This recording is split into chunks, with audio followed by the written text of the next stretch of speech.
Howdy, y'all. This is Paul, the Redneck Thinker. What we have here is a channel to communicate. I want you folks to be thinking by the time you leave my videos. Why? Because I'm tired of people talking via what other people tell them to think. So, watch my video and enjoy the chance to think for yourself. Oh, and if you don't mind, like, subscribe, comment. And I've got a link tree down below. It's got my social media. And it has my Patreon if you want to help out. Thank y'all. The legacy media has basically become propaganda for the Democrat Party. I don't think that surprises anybody. During the election, they all jumped on the exit poll. Specifically, the question about how important was the state of the democracy. I doubt that any one of them understood how much it is a concern for those who consider themselves as conservative. This is especially true because we believe in the Constitution, which means we know we are supposed to be a republic with a two-word version with either constitutional or democratic in front of it. So, when you ask people who have watched this nation slip into a democracy, mob rule basically, yes, we are concerned. For that matter, many of us see this nation as more of an oligarchy. So yes, this is extremely important to those who have seen the mob rule that has spread, along with the spread of lawfare from this. It has too often been that you watch these jaw waggers and wonder why they do not engage their brain on these matters. I also want to turn now to our Deputy Political Director, Avery Harper, who is getting a look now at the first look at these preliminary national exit polling data. Avery, I have been waiting to see this. I'm so excited. So tell me about what you're seeing initially here. Right, we're getting a look at the issues that voters are really starting to care about when we look at this preliminary exit poll data. When asked what the most important issue was when deciding your vote, 35% say the state of democracy was the most important. The second comes the economy, which is really interesting because when we look at polling across the board throughout much of this campaign cycle, the economy was always the number one issue that folks cared about. Now we're seeing it narrowly edge out the state of democracy. And we know that that has been the crux of the Vice President Kamala Harris's argument as she has made that closing argument to the American people, trying to frame former President Donald Trump as a danger to democracy. In third, we saw abortion there as well. We know when we look at Harris voters here, we see the state of democracy is the number one issue. Abortion coming in second at 21%. The economy coming in 13%. Foreign policy at 3%. And immigration coming in at 2%. And now if we look at what Trump supporters thought were the most important issues as they decided who they were going to vote for, the economy comes in number one for those voters there. Immigration, not a surprise, given the fact that former President Trump has leaned into the issue of immigration out on the trail. And then the state of democracy coming in at third with 12%, and abortion coming in just fourth, and foreign policy coming in very last there. So, of course, this is just preliminary exit poll data. There is a lot more information that we're hoping to learn as the night goes on, and we'll be here looking at it.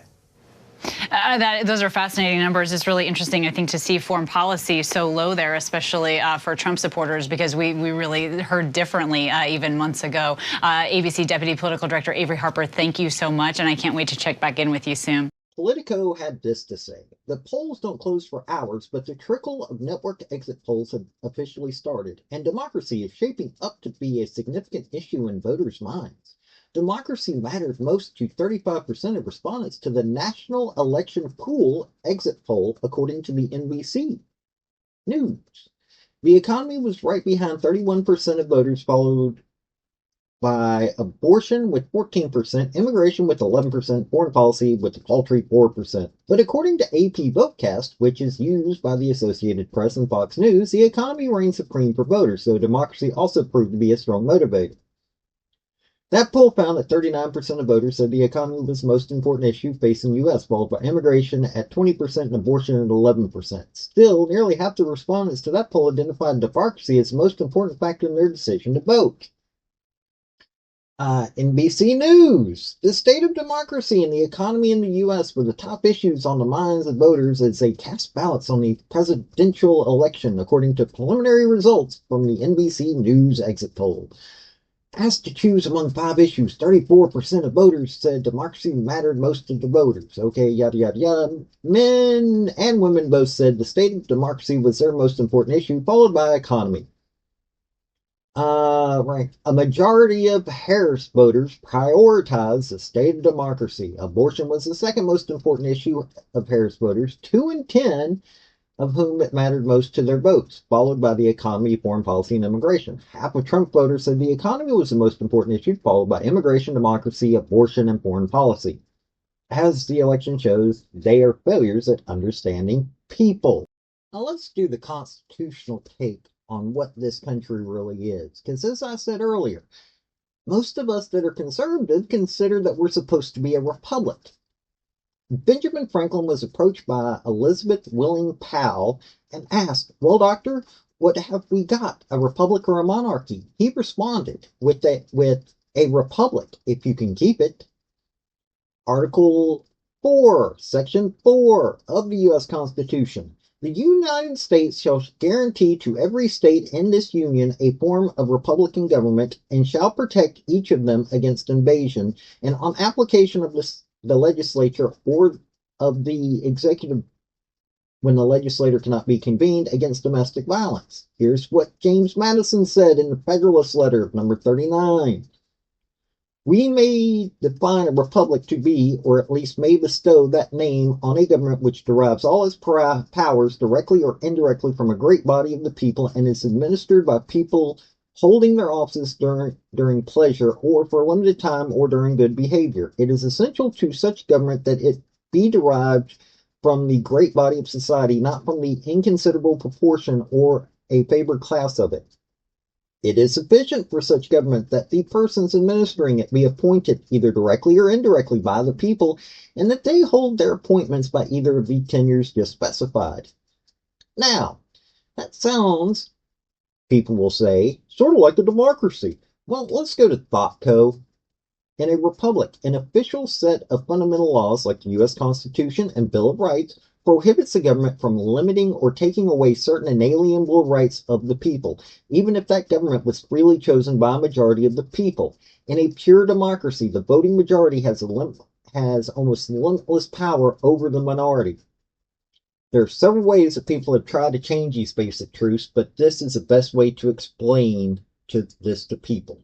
There comes a point that we need to convince certain people of the elite that they are no longer the ones that we consider to be anywhere intelligent. I don't care what your degree is in. You ain't that intelligent if you can't figure out something as simple as what this exit poll means. If you can't figure out why this would be important to people who are voting, you think only in the terms of how it helps your party. You don't consider that there are those of us that consider the importance of the republic. Thus, yes, it is important to us whether we fall into a democracy or not. We want the Constitution because it protects minorities, the smallest minority, the minority of one. Each individual in this country it protects, and we know this as conservatives. That's the reason why I have a problem with any kind of government corruption at all on any level ever. I don't care. It's because myself and every other person that's in this country deserve the same rights. And that's not a liberal take, that's a conservative take nowadays. Why? Because people don't care about the individual. They care about big groups. The Democrat Party has massive groups that they cater to, but they don't pay attention to how it affects a single person. That's something that Trump talked about. Yes, Trump was speaking to large groups, but he was talking to each individual person, if you think about it. People care about what's in their paycheck. People care about whether they can speak their mind. Those are things that people care about. They don't want to have lawfare turned on them like it was turned on Trump. So, you want to know what, folks? If you believe in that, hey, tell me.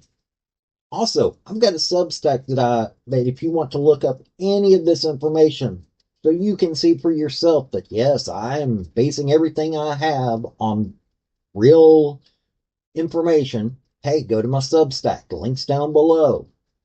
It's about time that the Democrats start realizing that they keep going for minorities. Well, the thing is that each individual person is a separate minority. And everybody counts, not what I just heard from somebody. And I don't have a copy of this video, but the Democrat Party represents 76% of the people, with 24% being left out. And guess who most of those folks are? It ain't transgenders and all those other folks. This has been Paul, the Redneck Thinker. Y'all have a good day now. Bye. Folks, I just want to say thank you for listening. I want to thank you for taking your time. I want to hear what your comments are about what you think on this topic, because your comments are what's important, not necessarily mine. I don't care if you're Republican, I don't care if you're conservative, I don't care if you're liberal, I don't care if you're Democrat. I want to hear your opinion on these topics. I want to thank you yet again for listening to my video. Like, subscribe, and all that other hoopla. This has been Paul, the Redneck Thinker. Y'all have a good day now. Bye.